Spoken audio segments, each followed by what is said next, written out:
اللهم بارك على محمد وعلى آل محمد كما باركت على إبراهيم وعلى آل إبراهيم إنك حميد مجيد۔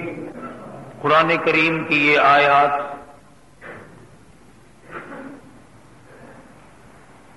سورہ توبہ 11ویں سپارے کی چند آیات ہیں۔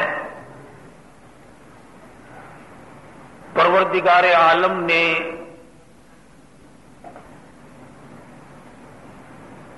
دین کی جڑ جو چیز تھی، بنیاد اور اصول بنی دین کی، وہ دو چیزوں سے عبارت ہے۔ دین اور اسلام اور ایمان کی بنیاد دو چیزوں پر ہے، ایک اللہ کا قرآن ہے اور ایک نبی کا فرمان ہے۔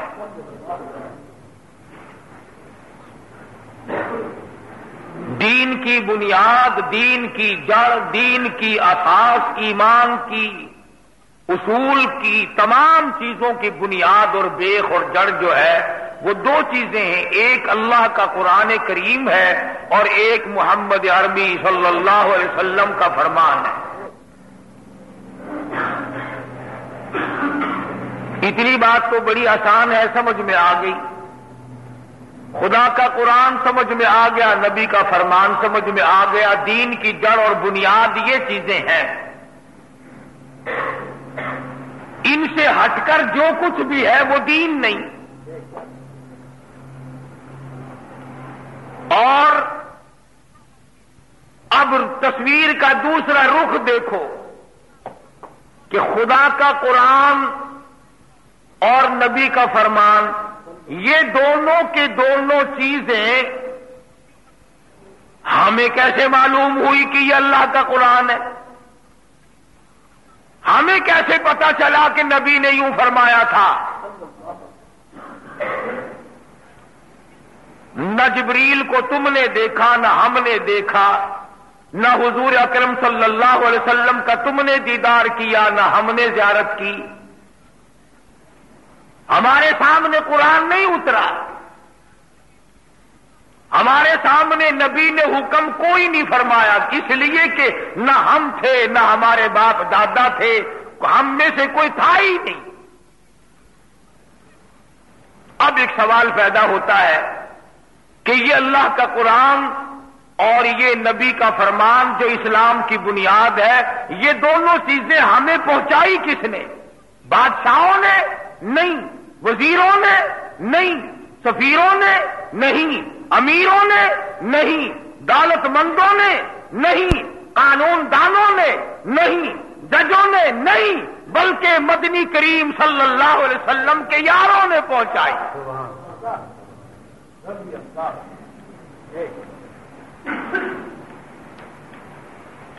صحابہ کرام رضوان اللہ تعالی علیہم اجمعین کی جماعت میں سے کوئی صحابی خود نہیں بنا، بلکہ اللہ پاک نے ان کا انتخاب فرمایا۔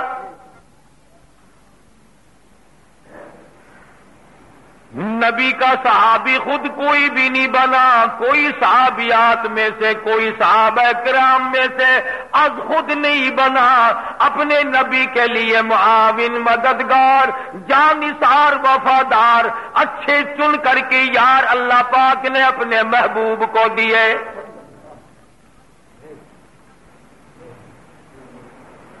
گویا صحابہ کرام اسلام کی بنیاد ٹھہرے، صحابہ کرام قرآن کی بنیاد ٹھہرے۔ انہوں نے مدنی کریم صلی اللہ تعالی علیہ وسلم سے قرآن سیکھا، انہوں نے نبی کریم صلی اللہ علیہ وسلم سے حدیث پاک سیکھی، حضور کے اقوال دیکھے، اعمال دیکھے، افعال دیکھے، ان کو نقل کر دیا۔ آج اس امت کو اسلام ملا تو صحابہ کرام کی وجہ سے، کلمہ ملا صحابہ کرام کی وجہ سے نماز جنازہ ملی، صحابہ کرام کے واسطے سے 5 وقتوں کی اذان ملی، تہجد ملی، اشراق ملی، زکات ملی، رمضان کے روزے ملے، نکاح ملا، عید کی نماز ملی، یعنی تمام کا تمام اسلام صحابہ کرام کے واسطے سے ملا۔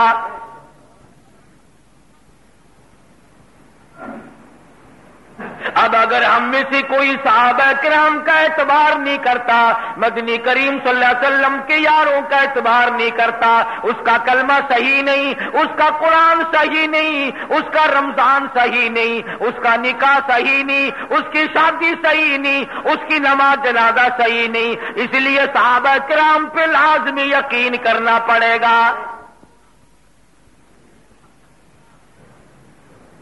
پھر صحابہ کرام میں سے عجب انداز کے لوگ اللہ پاک نے بنائے، وہ جانثار بھی تھے، وہ وفادار بھی تھے، وہ سچے عاشق بھی تھے۔ ایک صحابی مدنی کریم صلی اللہ علیہ وسلم کی خدمت میں دیہات کے رہنے والا جٹ آدمی ہے، دیہات کا باشندہ عربی ہے، حضور کی خدمت میں سونے کی انگوٹھی پہن کر آ گیا، سونے کی مندری پہن کر آ گیا۔ آپ نے یوں سمجھ کر دیہات کا باشندہ ہے، غریب کو مسئلے کا پتہ نہیں، غریب کو میرے حکموں کا پتہ نہیں چلا، ہاتھ پکڑا اور سونے کی انگوٹھی نکال کر پھینک دی اور فرمایا تجھے علم ہونا چاہیے، سونا مردوں کے لیے پہننا حرام ہے۔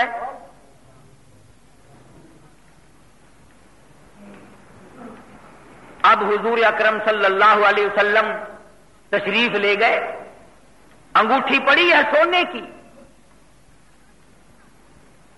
دھیان کرنا صحابہ کرام کافی سارے دیکھ رہے تھے، قریب آئے اور فرمانے لگے کہ اٹھا لے، بیٹی کو دے دینا پہننا جائز ہے، بیوی کو دے دینا، بہن کو دے دینا، گھر میں دے دینا، عورتوں کے لیے سونا پہننا جائز ہے، اٹھا لے، بیچ کر پیسے بنا لے، کپڑا خرید لے اور کھانے پینے کا سامان لے لینا، یہ انگوٹھی اپنی اٹھا لے، آخر 2-4 ماسے کی ہوگی، کسی نہ کسی وزن کی بھی ہوگی، اور غربت کا زمانہ ہے، ضرورت کا زمانہ ہے۔ تمام صحابہ کہتے ہیں اٹھا لے، پر وہ نوجوان کہنے لگا قیامت آ سکتی ہے، میں اس سونے کی انگوٹھی کو نہیں اٹھاؤں گا۔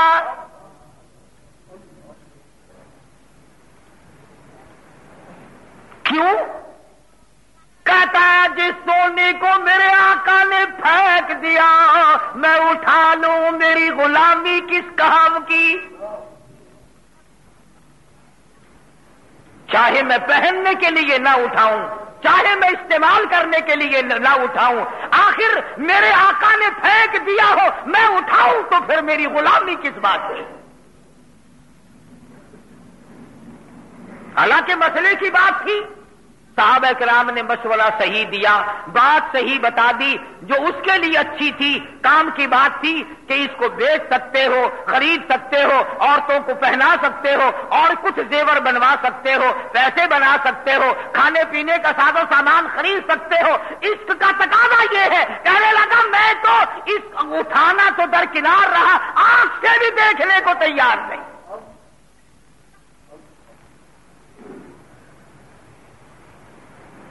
یہی وجہ جو لوگ عاشق ہوا کرتے ہیں وہ عمل کرتے ہیں سیدھا سیدھا، انہی کو کہتا جنہوں کا عشق صادق ہے وہ کب فریاد کرتے ہیں، جنہوں کا عشق صادق ہے وہ کب فریاد کرتے ہیں، لبوں پہ مہر خاموشی دلوں میں یاد کرتے ہیں۔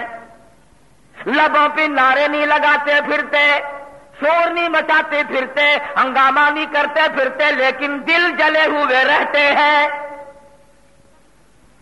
محبت کی آگ میں جل جل کر کے دل ختم ہو جاتے ہیں، انہیں اندازہ ہی نہیں ہوتا اس بات کا۔ یہ تو نبی کا عشق ہے، اگر ایک آدمی کے ساتھ عشق ہو جائے تو وہ بھی مولا ہو جاتا ہے۔ واقعات میں لکھا ہے کہ ایک آدمی نماز پڑھ رہا تھا، ایک آدمی نماز پڑھ رہا تھا، مجنوں آگے سے نکل گیا، کوئی صوفی آدمی تھا، نیت توڑ کے پکڑ لیا کہ میرے آگے سے کیوں نکلا، میرے آگے سے کیوں گزرا؟ مجنون کہنے لگا تیری نماز ہی نہیں ہوئی، دوبارہ جا کے پڑھ۔ وہ کہنے لگا نکلا تو، نماز میری نہیں ہوئی، کیوں نہیں میری نماز ہوئی؟ آگے سے تو گزرا میرے سے، میری نماز کے آگے سے گزرا تو ہے، نماز میری نہیں ہوئی۔ کہنے لگا ہاں ایک بندے کے عشق میں مجھے تو نظر نہیں آیا اور تو خدا کی نماز پڑھ رہا تھا اور مجھے دیکھ لیا۔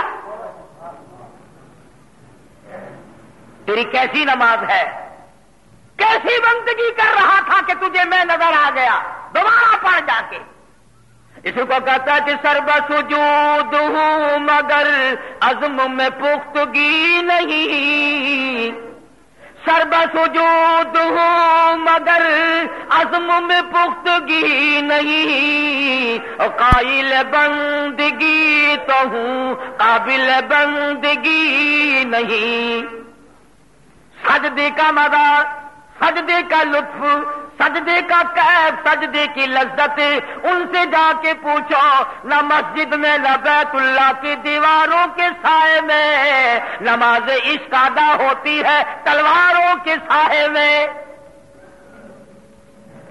ان سے جا کے پوچھو جنہوں نے سجدے میں سر کٹا دیے، کتنی لذت آئی، کتنی حلاوت ملی، کتنا مزہ آیا، کس قدر لطف اندوز ہوئے۔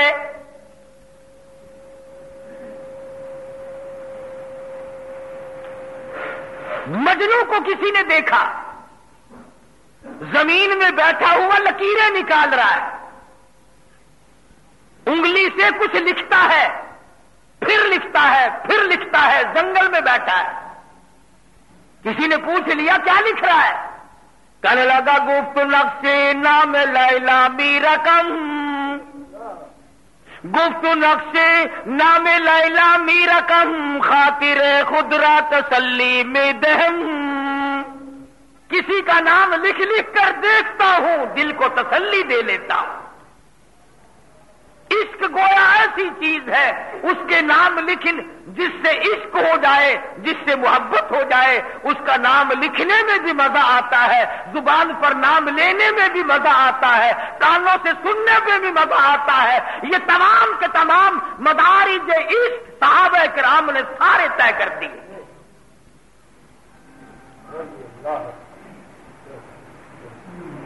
ایک اور صحابی حضور کے سامنے آتا ہے، سرخ رنگ کے کپڑے پہنے ہوئے، اور آ کر کے سلام کیا ہے۔ آپ نے یہ بھی نہیں فرمایا کہ جائز نہیں، حرام ہے، ناجائز ہے تیرے لیے، آپ نے اس کے سلام کا جواب نہ دیا۔ بس صحابی کا دم نکلنے کو ہو گیا، میں مارا گیا، میں ہلاک ہو گیا، میری زندگی تلخ ہو گئی، کالی کملی والے صلی اللہ علیہ وسلم نے میرے سلام کا جواب نہ دیا۔ صحابہ کرام سے پوچھنے لگا، دوستو بتاؤ کیا گناہ ہوا مجھ سے، کیا جرم ہوا مجھ سے، کیا خطا ہوئی مجھ سے؟ مجھے پتہ نہیں چلا کہ حضور مجھ سے ناراض کیوں ہوئے صلی اللہ علیہ وسلم۔ صحابہ کرام فرمانے لگے، یہ جس رنگ کے کپڑے تو پہن کر آیا حضور کو پسند نہیں، سرخ رنگ کے کپڑے مدنی کریم صلی اللہ علیہ وسلم کو پسند نہیں، مرد کے لیے منع فرمایا۔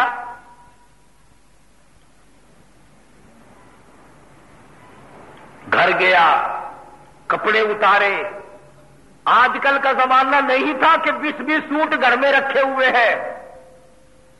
غربت کا زمانہ ہے، افلاس کا زمانہ ہے، تنگ دستی کا زمانہ ہے، مصیبت کا زمانہ ہے۔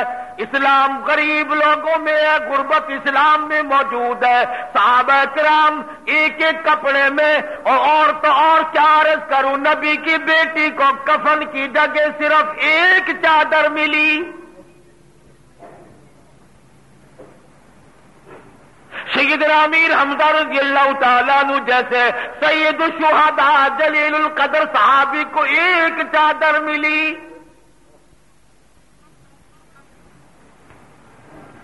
کپڑے کی فراوانی کا حال یہ ہے، سیدہ عائشہ صدیقہ رضی اللہ تعالیٰ عنہ فرماتی ہے شہنشاہ کائنات کے جن کپڑوں میں وفات ہوئی، دو جہان کے سردار کی جن کپڑوں میں وفات ہوئی 11 پیول تھے۔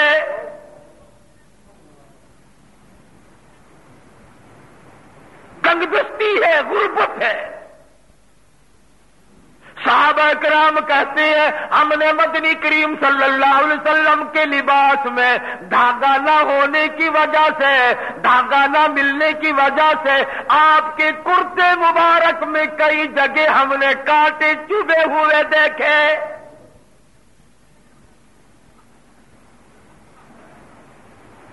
عائشہ صدیقہ رضی اللہ تعالیٰ عنہ فرماتی ہے سیدہ ام سلمہ اور سیدہ ام حبیبہ رضی اللہ تعالیٰ عنہن اجمعین یہ شہزادیاں ہیں، نبی کی گھر والی ہیں، بادشاہوں کی بیٹیاں ہیں۔ حضرت عائشہ صدیقہ فرماتی ہیں ایک سال میں موٹے کپڑے کا پورے سال میں ایک جوڑا رہتا تھا۔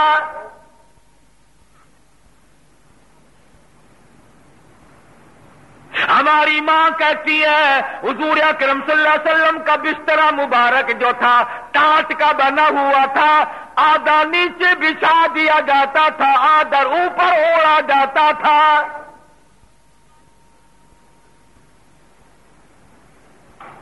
کپڑے کی تنگی تھی، پریشانی تھی، مگر عشق کا معاملہ یہ ہے صحابی گھر گیا کپڑے اتارے، بیٹی کو نہ دیے، بہن کو نہ دیے، گھر والی کو کپڑے نہ دیے، یہ تم کپڑے پہن لو تمہارے کام کے ہیں، بلکہ کپڑے اتار کر تندور میں آگ جل رہی تھی جلا کر خاک کر دیے اور دوسرے کپڑے پہن کر آیا، حضور صلی اللہ علیہ وسلم کی خدمت میں حاضر ہوا۔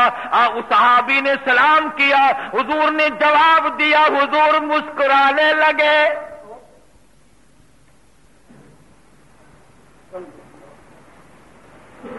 کتنا ادب ہے صحابہ اکرام میں۔ آج تو لوگ بولتے نہیں تھکتے، ایک عالم کی خدمت میں، ایک مفتی کے پاس، ایک ولی کے پاس بیٹھ کر زبان نہیں لوگوں کی رہتی۔ صحابی نے جا کر یہ بھی عرض نہ کیا یا رسول اللہ وہ کپڑے میں نے جلا دیا، اب تو راضی ہو جاؤ۔ اب خود حضور صلی اللہ علیہ وسلم نے پوچھا ہے، اور میں یہ کہتا ہوں ابداً پوچھا، حضور کو پتا تھا یہ دیوانے ہیں، یہ پروانے ہیں۔ اور میں ان کپڑوں کا کیا کیا؟ وہ جو سرخ رنگ کے کپڑے تھے ان کو کیا کیا؟ جب حضور نے پوچھا تو کہنے لگا یا رسول اللہ میں نے تو وہ جلا دیے، میں نے تو وہ کپڑے آگ میں جلا دیے۔ بات اگلی ہے سننے کی۔ فرمایا غربت تنگ دستی عورتوں کے مطلب کے تھے، کسی عورت کو گھر میں دے دیا ہوتا ان کے کام آ جاتے، وہ کپڑے ان کے لیے تو جائز تھے۔ صحابی کہتا ہے او میرے آقا جن کپڑوں کو دیکھ کر آپ نے منہ پھیر لیا ہو، چہرہ انور پھیر لیا ہو، جن کپڑوں کو دیکھ کر آپ ناراض ہو گئے ہو، رب ذوالجلال کی قسم میرے پاس وہ آنکھیں نہیں ان کپڑوں کو دوبارہ دیکھوں۔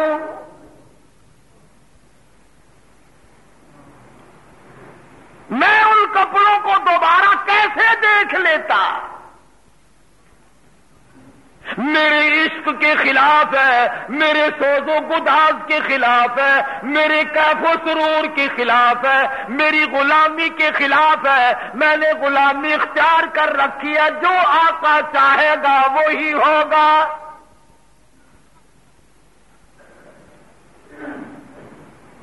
حضور اکرم صلی اللہ علیہ وسلم سفر میں تشریف لے جا رہے ہیں، قافلہ چل رہا ہے، راستے میں شام ہوئی، نماز کا وقت قریب آیا، بستی کے بچے بھی قافلے کو دیکھ کر آ گئے۔ بستی کافروں کی ہے، گاؤں کافروں کا ہے۔ حضور صلی اللہ علیہ وسلم نے صحابی کو حکم دیا اذان پڑھ، نماز پڑھیں گے اذان دے۔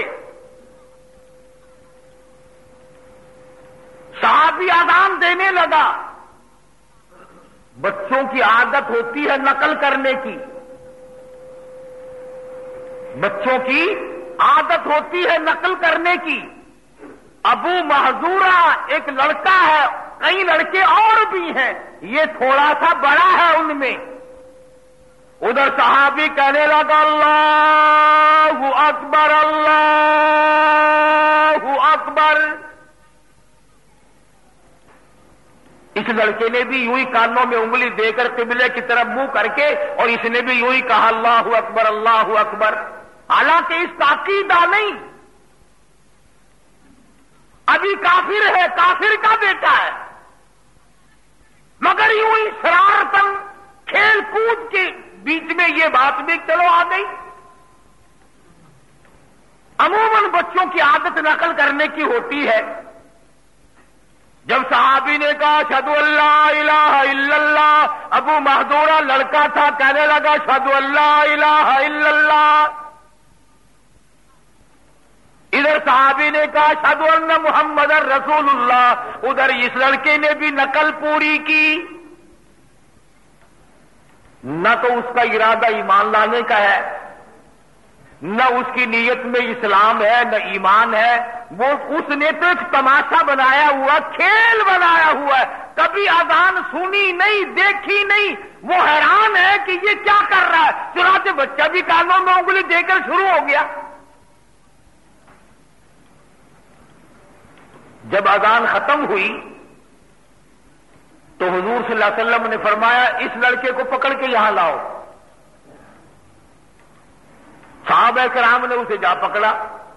اب وہ دوڑتا تو دوڑ سکتا تھا، مگر جانتا تھا یہ بڑے بڑے آدمی ہیں، مجھے بھاگے ہوئے کو یہ جانے تو دیں گے نہیں، مسافر ہیں، کوئی قافلہ ہے، چلو مجھے کون سے یہ ماریں گے۔ صحابہ کرام پکڑ کر ابو محذورہ بچے کو، لڑکے کو حضور اکرم صلی اللہ علیہ وسلم کی خدمت میں لے آئے صحابی، اور آپ نے فرمایا کیا کہہ رہا تھا تو؟ کیا نقل کر رہا تھا؟ اگر آج ہم اپنے بچوں کو اذان نماز کی تعلیم دیں، تربیت کریں، کوشش کریں تو کچھ تو دل پہ بات اثر کرے گی۔ اور جب تم اپنے بچوں کو اور بچیوں کو کنجریوں کے بدماش عورتوں کے گانے سناؤ گے تو ان کے دلوں پہ بدماشی پڑے گی، نیکی نہیں پڑے گی۔ قصور ہمارا ہے، نسل کا نہیں۔ اگر ہم سیدھے ہو جائیں تو نسل بھی سیدھی ہو سکتی ہے، ہم بڑے سیدھے ہونے کو تیار نہیں۔ ہزاروں راستے نکال رکھے ان بڑوں نے، 60 سال کی عمر ہوگی، 70 سال کی عمر ہوگی، آج تک قبر کی تیاری کا فکر نہیں، کبھی دماغ میں یہ بات بھول سے بھی نہیں ٹکرائی تیری تیاری ہے، تو قبر کے کنارے پہنچا ہوا ہے۔ سوچ تک نہیں یہ بات۔ اسی کو مجذوب کہتا ہے چند روزہ ہے یہ دنیا کی بہار، چند روزہ ہے یہ دنیا کی بہار، دل لگا غافل اس سے زینہار۔ ہوشیار اے محو غفلت ہوشیار، کیا یہی ہے زندگانی کا شعار؟ یوں ہی کیا کرتے ہیں آدمی۔ تو ابو محذورہ جو بعد میں صحابی بنا، حضور اکرم صلی اللہ علیہ وسلم کے پاس بیٹھا ہے، اور آپ صلی اللہ علیہ وسلم نے فرمایا کیا کہہ رہا تھا، ذرا مجھے بھی سنا۔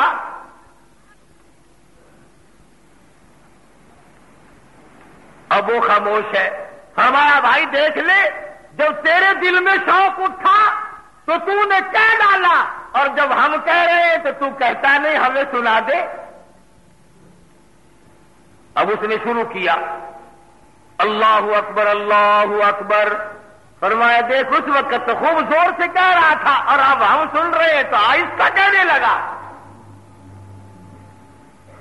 اس نے زور سے کہا اللہ اکبر اللہ اکبر، اللہ سب سے بڑا، اللہ سب سے بڑا۔ بڑی چوٹ تھی کفر پر یہ، اللہ کو بڑا مان لے تو بات ختم ہو جاتی ہے، اللہ کو بڑا مانتے نہیں۔ اگر اللہ پاک جل شانہ کو بڑا مان لیا جائے پھر ٹبے سے مرادیں کیسی، پھر پیپل بڑ سے مرادیں کیسی، پھر جھنڈی کنڈی سے مرادیں کیسی، پھر پیر فقیر سے مرادیں کیسی۔ اگر اللہ کو بڑا مان لیا جائے، اللہ پاک نے تو اعلان کر دیا تبارک الذی بیدہ الملک، اور لوگوں ملک میرا، راج میرا، برکتیں میرے پاس ہے۔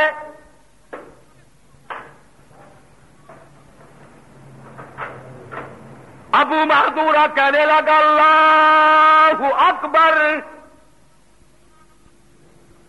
اور ایک اور بات عرض کر دوں، صحابی نے اس دن جو اذان شروع کی تھی، جو ابو محذورہ نے سنی، گواہی دیتا ہوں عرب کا بچہ تھا، عربی کا بچہ تھا، جانتا تھا اشہدو کے معنی کیا ہے، لا الہ الا اللہ کا معنی کیا ہے۔ آہستہ آہستہ کہنے لگا، حضور نے فرمایا نہیں بھائی مزہ نہیں آ رہا، اسی طرح سے کہہ جیسے اس وقت کہہ رہا تھا۔ اور اگلی بات تو اور زیادہ خطرناک تھی، جھگڑا ہی یہ تھا، اشہدو ان محمد رسول اللہ جب کہنے لگا تو اس نے اور زبان نیچے کو دبائی۔ حضور صلی اللہ علیہ وسلم نے فرمایا نہیں بھائی ذرا اونچی، جس طرح سے اس وقت تم نے کہا تھا یوں ہی کہہ کے سناؤ۔ اور یوں لکھا علماء کرام نے، وہ اذان کے کلمے دوہرا رہا تھا اور رحمت والا ہاتھ کالی کملی والے کا سر پہ رکھا ہوا تھا۔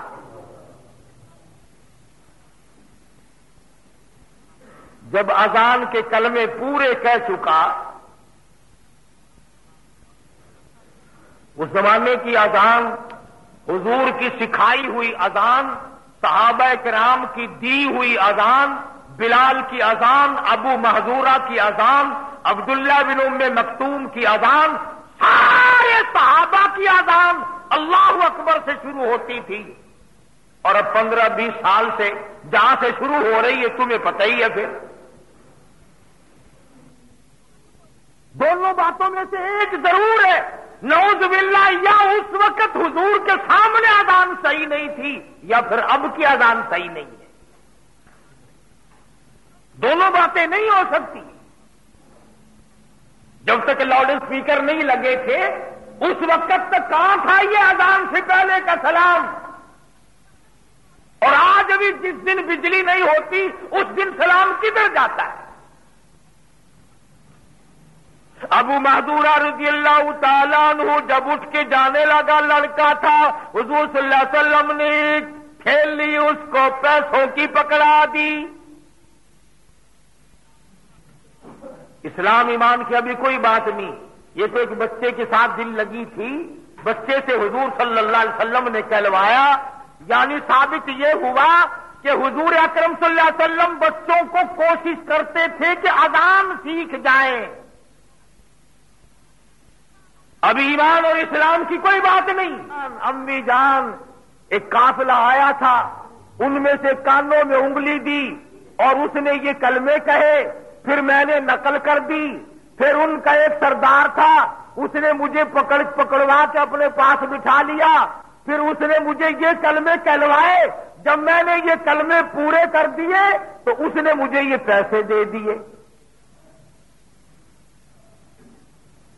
اب اماں کافرہ تھی، مشرکہ تھی، کہنے لگی بیٹا یہ لفظ ہمارے کہنے سے نہیں ہے، اشہدو ان لا الہ الا اللہ ہم کیوں کہیں؟ ہم تو اوروں کو بھی مانتے ہیں نا۔ اشہدو ان محمد رسول اللہ ہم نہیں مانتے، تم نے کیوں کہا؟ علماء کرام نے لکھا کتابوں میں موجود ہے، وہ پیسوں کی تھیلی اپنی ماں کو پکڑا دی اور جا کے مدنی کریم صلی اللہ علیہ وسلم کی خدمت میں پھر حاضر ہو گیا، عرض کرنے لگا یا رسول اللہ اس وقت تو کلمے آپ نے کہلوائے تھے، میں نے کہے تھے، اب میں آپ کے سامنے دل کا ارادہ لے کے آیا ہوں، میری ماں کی میں نہیں مانتا، میری ماں کا عقیدہ غلط ہے، میرے باپ کا عقیدہ غلط ہے، میرے خاندان کا عقیدہ غلط ہے، اور کالی کملی والے مجھے کلمہ پڑھاؤ۔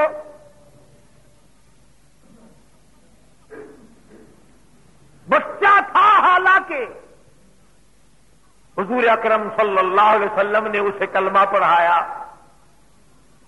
اور فتح مکہ کے بعد اس کو مکے کا بیت اللہ کا مؤذن بنا دیا، اس نے اذانیں دی ہیں۔ یہ سارا واقعہ میں نے آپ کو اس لیے نہیں سنایا کہ ابو محذورہ کی اذان تمہیں سنانی تھی، بلکہ اصل بات اب آنے لگی ہے جس کی بنا پر یہ ساری حدیث پاک میں نے آپ کے سامنے نقل کی ہے۔ ابو محذورہ نے ساری زندگی یہ بیچ کے سر کے بال، اتنے بال کبھی کٹوائے ہی نہیں، اور جو بال ٹوٹ جاتا نکل جاتا کنگھی وغیرہ میں اس کی بڑی حفاظت کرتا، اس کو سنبھال کے رکھتا۔ کسی نے کہا ابو محذورہ خامخواہ اتنا بالوں کا وزن اٹھائے پھرتا ہے، تو کٹوا دیا کر، کٹانا جائز ہے نا؟ کہنے لگا مجھے بھی پتا ہے کٹانا جائز ہے، حضور نے کٹوائے ہیں، صحابہ کرام نے کٹائے ہیں، ٹھیک ہے میں جانتا ہوں، لیکن تمہیں کیا معلوم ہے میں ان بالوں کو کٹوا کر زمین پہ نہیں پھینکوں گا جن بالوں کے اوپر شہنشاہ کائنات کا رحمت والا ہاتھ پھر چکا ہے۔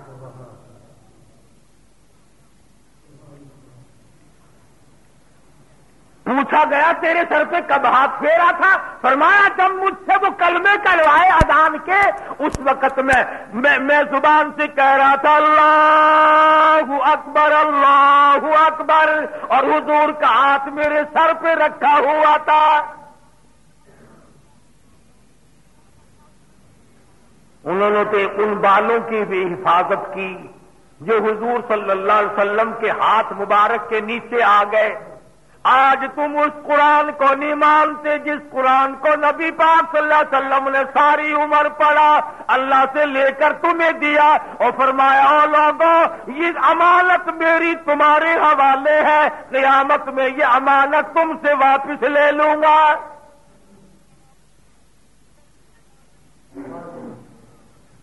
یہ لوگ تمام چیزوں کی چھان بین کیا کرتے تھے، تحقیق کیا کرتے تھے، تفتیش کیا کرتے تھے، معلومات کرتے تھے کہ آیا ایسا نہ ہو کہ ہم خواہ گناہ میں پھنس جائیں۔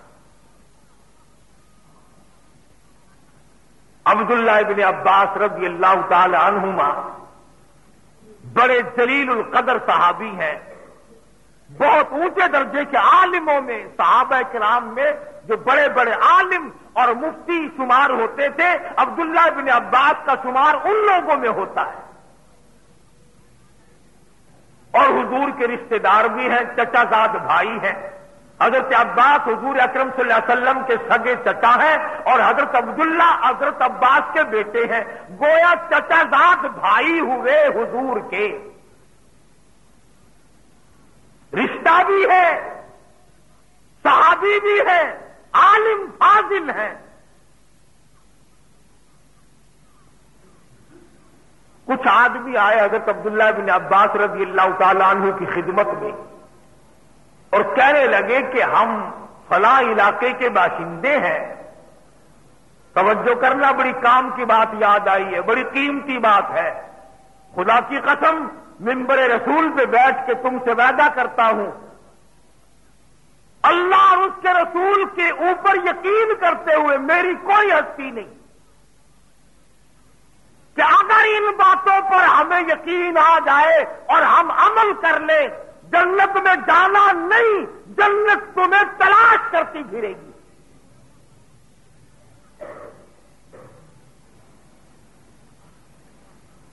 کچھ آدمی آئے، حضرت عبداللہ بن عباس فرماتے ہیں میرے پاس کچھ آدمی آئے کسی علاقے کے تھے اور کہنے لگے آپ بڑے عالم ہیں، فاضل ہیں، اللہ والے ہیں، مفسر ہیں قرآن کے، ایک مسئلہ پوچھنا ہے۔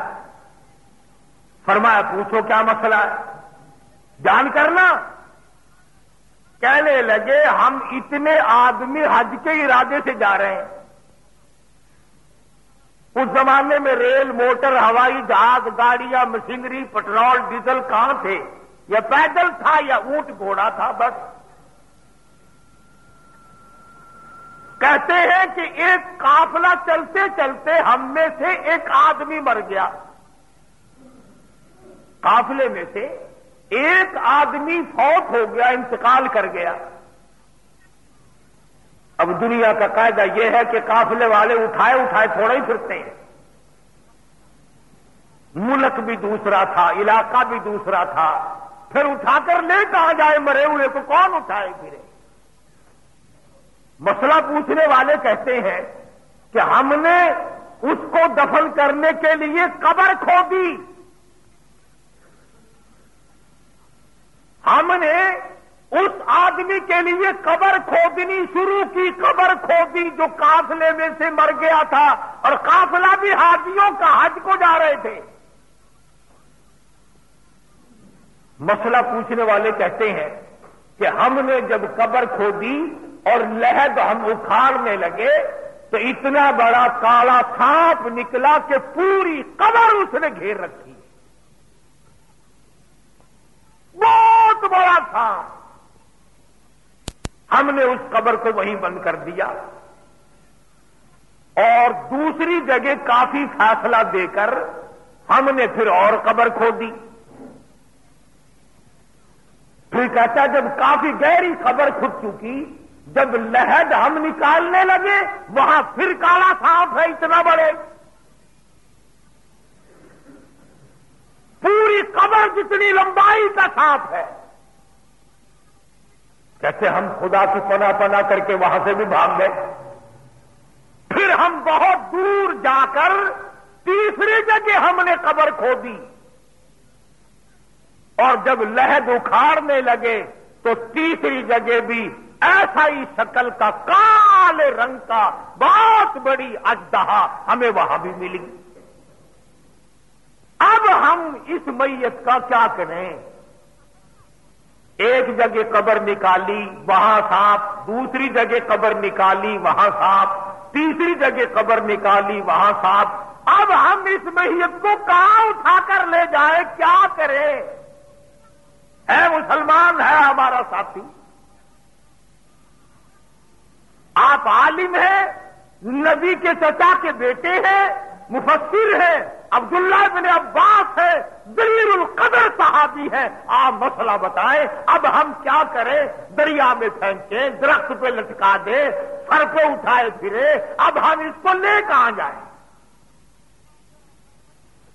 حضرت عبداللہ بن عباس رضی اللہ تعالیٰ عنہما فرمانے لگے اس سانپ سے تم اس کو بچا نہیں سکتے، یہ دنیا کا سانپ نہیں، یہ آخرت کا سانپ ہے۔ اس اژدہا سے تم اس کو ہرگز نہیں بچا سکتے، اس کالے سانپ سے تم اس کو نہیں بچا سکتے، اگر 100 جگہ قبر نکالو گے یہ وہی ملے گا، نہیں بتا سکتے، تم وہی دفن کرو جہاں تم نے قبر نکالی ہے۔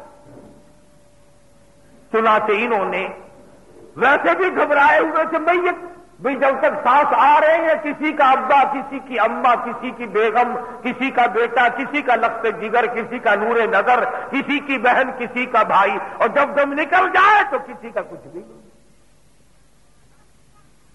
پھر تو آخر قبر ہی کی جلدی، اس میں جلدی کروائی۔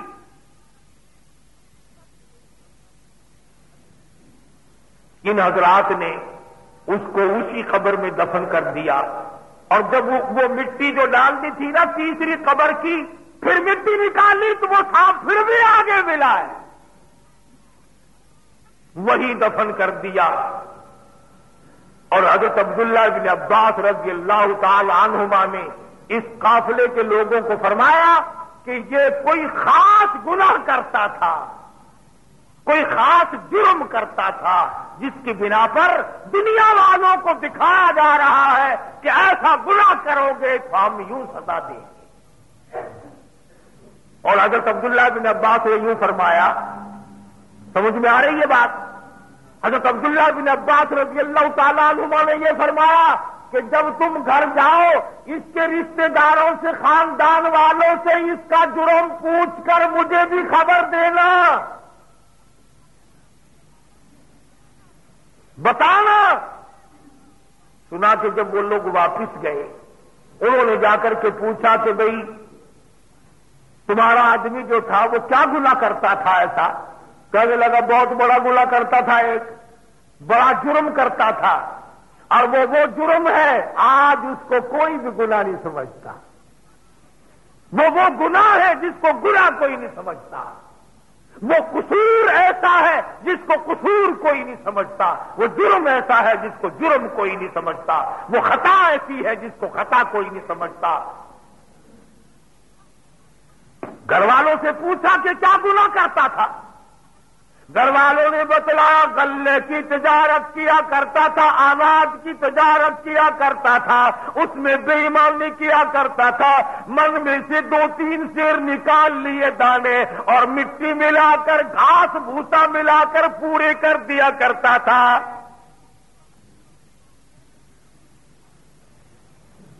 ہم میں سے نہیں کرتے؟ یہ چھچے حج کر رکھے آرتیوں نے مزدوروں کو نہیں کہتے کہ دڑا مارو، دڑا کرو، اچھے ماڑے چاول ملا کر دڑا کرو، اچھی ماڑی کڑک ملا کر کے دڑا کر دو، کھانڈ ملاؤ، شکر ملاؤ، گڑ ملا کر دڑا کر، یعنی ملاوٹ کا نام دڑا کرنا ہے۔ اور منڈیوں میں 6 حج کر رکھے، 7ویں کی تیاری ہے اور حاجی صاحب سارا دن دڑا کراتے ہیں۔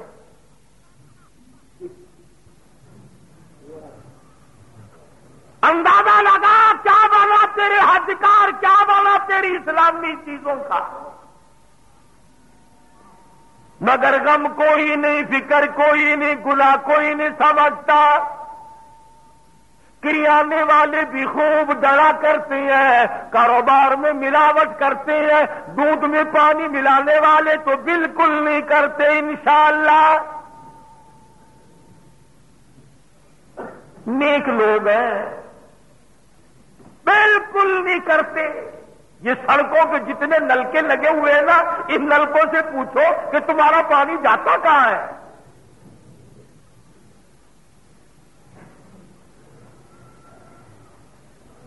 ملاوٹ کرنا، تم ڈاکٹر کو پیسے دے کر کے ملاوٹ کھلا کرتے ہو، ٹریفک والے پولیس والوں کو پیسے دے کر کھلی بے ایمانی کرتے ہو، طرح طرح کے کاروبار کرنے والے ایکسائز والوں کو، انکم ٹیکس والوں کو رشوت دے کر کھلا کرتے ہو۔ آؤ عبداللہ ابن عباس سے جا کے پوچھو، یہاں تو چھوٹ گئے، تم نے جو حقوق العباد کی تباہی کی وہاں نہیں چھوٹو گے۔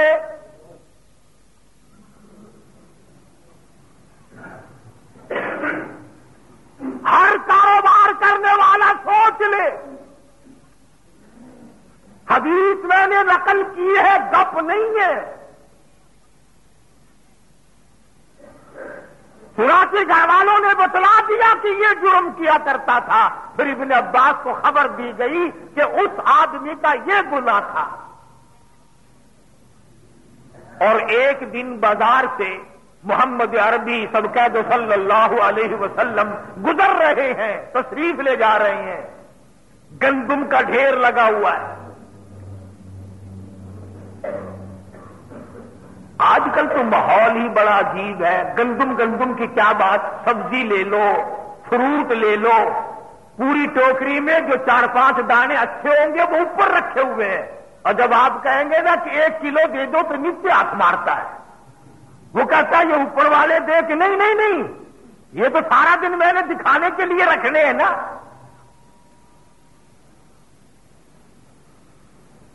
اب ایک سوال پیدا ہوتا ہے کہ جی سارے کر رہے ہیں، بڑا اہم سوال سوال ہے. آپ کے ذہن میں یہ بات اٹھ سکتی ہے, میرے ذہن میں بھی یہ بات اٹھ سکتی ہے کہ جی سارے ہی کر رہے ہیں. غلہ منڈی والے غلے میں کرتے ہیں, سبزی منڈی والے سبزی میں کرتے ہیں, دوسرے کاشتکاری والے اس میں کرتے ہیں, اور آگے چلو مولوی مسئلوں میں کرتے ہیں.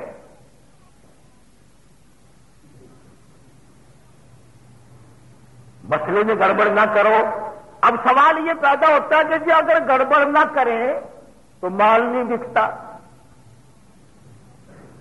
تو مولوی بیچارہ کیا کرے جب تک وہ گڑبڑ نہ کرے, اس کا بھی کام نہیں چلتا. تم قابو آتے ہو ایسے؟ ہزاروں روپے شادی پہ خرچ کرتے ہو, رشتے دار کھا گئے, محلہ کھا گیا, برادری کھا گئی, عزیز و اقربا کھا گئے. شام کو جب بالکل کھرچن صاف ہو گئی, برتن ٹینٹ ہاؤس میں واپس پہنچ گئے, بڑے میاں پھر پوچھتے ہیں کیوں بھائی مولوی صاحب آئے تھے؟ کہ نہیں جی یاد ہی نہیں رہے کہ لگو ہو. اب بتاؤ یہ مولوی اگر تمہارے مردوں کا کفن نہ اتارے تو اور کیا کرے؟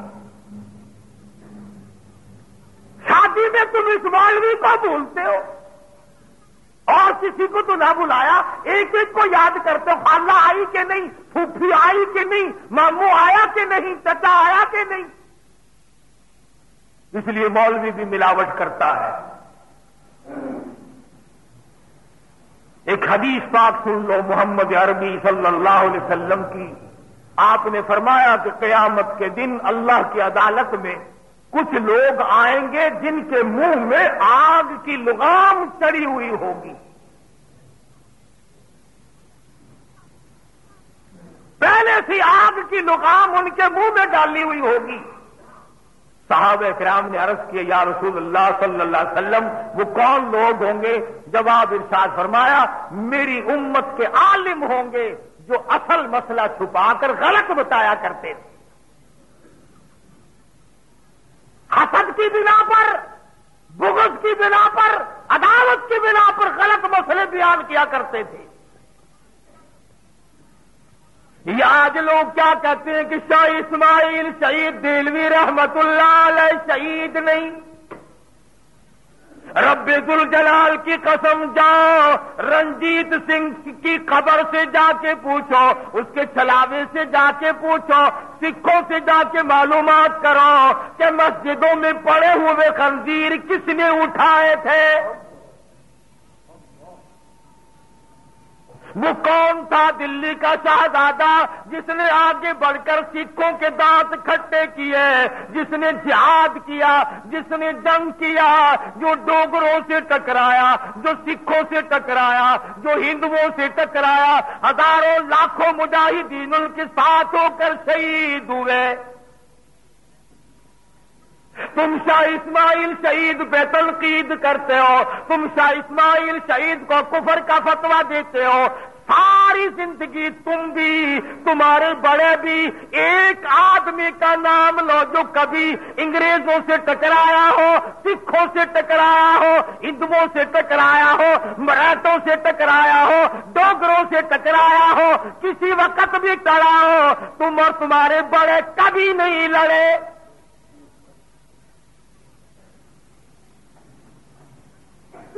یہ میرے اکابر کو اللہ پاک نے توفیق بخشی ہے. جاؤ ملکہ وکٹوریا سے جا کے پوچھو, لارڈ ماؤنٹ بیٹن سے جا کر کے پوچھو, انگریزوں کی ملک میں جا کر کے فائل معلوم کرو, ان کی اکیڈمیوں میں جا کر دیکھو مولانا حسین احمد مدنی کون تھا, مولانا شیخ الہند کون تھے, مولانا ابوالکلام آزاد کون تھے, مولانا محمد علی جوہر کون تھے, مولانا شوکت علی جوہر کون تھے, وہاں جا کر معلوم کرو.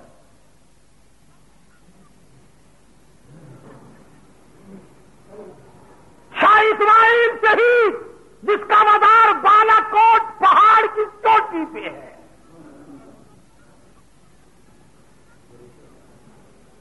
چاروں طرف 4 رنگ کا پودینہ کھڑا ہوا ہے, اور وہ پودینہ الگ الگ رنگ, الگ الگ خوشبو, جب ہوا ٹکراتی ہے خط عطر کی شاہ کی قبر پہ بارش ہوتی ہے. حدیث پاک میں پہچان آئی ہے شہید ہونے کی کہ اس کی قبر کے چاروں طرف پسینہ ہوتا ہے. اور جا کے پوچھ او دلی کے شہزادے تجھے کیا ہوا تھا؟ تجھے گود میں کھلانے والے بڑے بڑے شہزادے شاہ ولی اللہ کا تو پوتا، دلی کے رہنے والا، تجھے کیا پڑی تھی یہاں آ کر ٹکرایا؟ جواب ملے گا فنا فی اللہ کی تہ میں بقا کا راز مضمر ہے. فنا فی اللہ کی تہ میں بقا کا راز مضمر ہے. جنہیں مرنا نہیں آتا انہیں جینا نہیں آتا. جو مرنا نہیں جانتے وہ جینے کی کیا تمیز رکھتے؟ دلی کے بازاروں میں انگریز نے جو روڑی کوٹنے والے انجن چلائے وہ ہم تھے. شاملی کے میدان میں انگریزوں سے ٹکرانے والے ہم تھے. بالاکوٹ پہاڑ کی چوٹیوں سے لے کر دلی سے لے کر رنجیت سنگھ کی فوج سے ٹکرانے والے ہم تھے. ڈوگروں سے ہم ٹکرائے، مراٹھوں سے ہم ٹکرائے، ہندوؤں سے ہم ٹکرائے، اور تم ہمیں الزام دیتے ہو. ہاں، ایک چیز میں ہم تمہارا مقابلہ نہیں کر سکتے، کھیر کھانے میں، حلوہ چاٹنے میں ہم تمہارا مقابلہ نہیں کر سکتے. ہم ہار مانتے ہیں. قرآن نہ تم پڑھ سکتے ہو، نہ بیان کر سکتے ہو، نہ تمہارے مقدر میں ہے. نبی کا فرمان نہ تم پڑھ سکتے ہو، نہ بیان کر سکتے ہو، نہ عمل کر سکتے ہو ہمارے مقابلے میں. جس میدان میں ہم تمہارے مقابلے کے نہیں، ہم تسلیم کرتے ہیں. تم 50 جگہ دعوت کھا سکتے ہو، ہم ایک جگہ بھی بیٹھ کر نہیں کھا سکتے.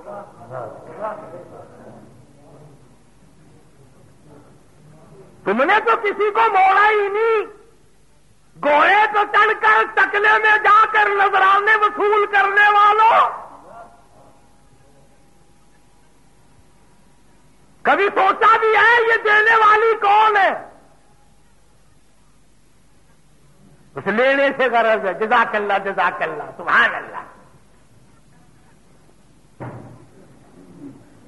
میں غرض کرتا ہوں صحابہ کرام کی واقعات سے قرآن بھرا پڑا ہے. اللہ پاک نے فرما دیا والسابقون الاولون من المہاجرین والانصار. فرمایا پہلے سبقت کرنے والے مہاجرین، انصار، صحابہ کرام. اللہ پاک فرماتے ہیں سنو ان کے بارے میں رضی اللہ عنہم ورضوا عنہ، اور میرا ان کا سودا ہو گیا. جان انہوں نے میرے حوالے کر دی، اپنی جنت اور اپنی رضا میں نے ان کے حوالے کر دی. قرآن ہے قرآن. اب ایک سوال اٹھاؤ کہ جی اللہ صحابہ کرام سے راضی ہو گیا اور صحابہ کرام اللہ سے راضی ہو گئے، ہمیں کیا ملا؟ فرمایا والذین اتبعوہم، صحابہ کرام کو ماننے والے قیامت تک کے آنے والے مسلمان. اللہ کہتا میرا سب سے وعدہ ہے وَأَعَدَّ لَهُمْ جَنَّاتٍ تَجْرِي، میں نے تم سب کے لیے جنت تیار کر رکھی ہے، خالدین فیہا ابدا، جو دے کر میں واپس ہرگز نہیں لوں گا.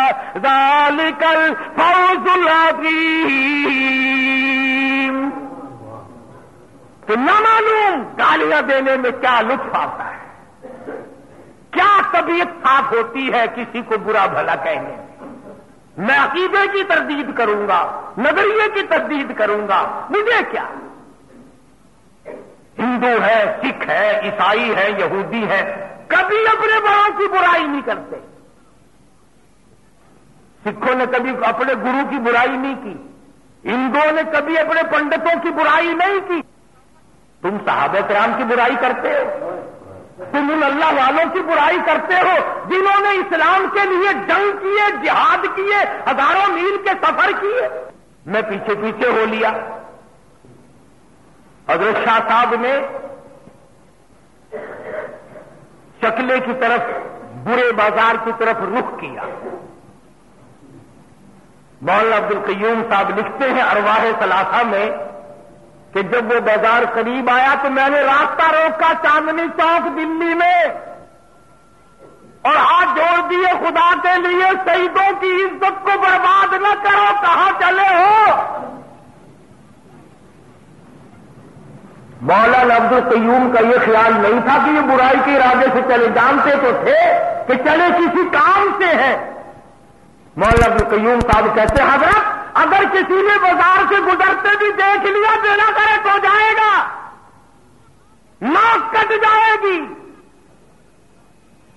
خدا کی قسم اس اللہ والے نے جو اس وقت جواب دیا ہے نا, فرمایا مولانا میں نبی کی سنت کو ادا کروں گا, میں تبلیغ کروں گا, میں ان عورتوں کو برائی سے منع کروں گا. اگر کالی کملی والے کی سنت کو ادا کرتے ہوئے میری داڑھی پکڑ کر کے چاندنی چوک میں میرے سر سے جوتے مارے گا, میں جوتے کھاؤں گا. ان کا کئی اجلاس تھا. وقوری سینین وہادل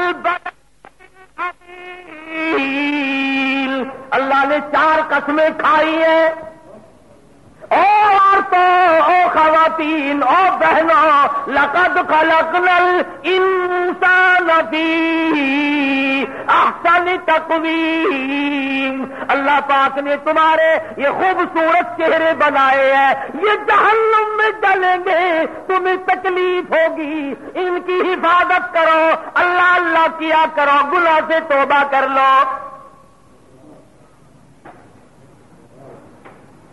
ایک تو دکھے ہوئے دل کا اثر تھا, زبان کا اثر تھا, پھر سید تھا, پھر اللہ والا تھا.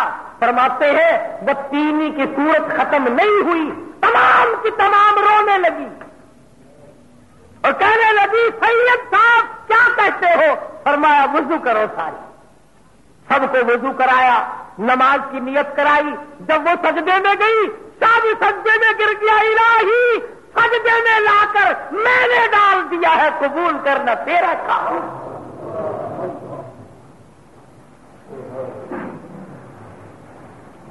تاریخ ہے, اٹھا کر دیکھو. شاہ صاحب جب اٹھ کے جانے لگے, ساری لپٹ گئی کہ اللہ والے کل ہم سب کے نکاح کر دے. نکاح کیے. جو دلی کے بازار میں گلا کی روٹی کھایا کرتی تھی, تا اسماعیل شہید کے ساتھ قافلے میں چلی, جنگ میں چلی, گھوڑوں کا اور آدمیوں کا دانا جلتے آٹا پیستے ان عورتوں کی ہتھیلیوں کے چمڑے اجڑ گئے.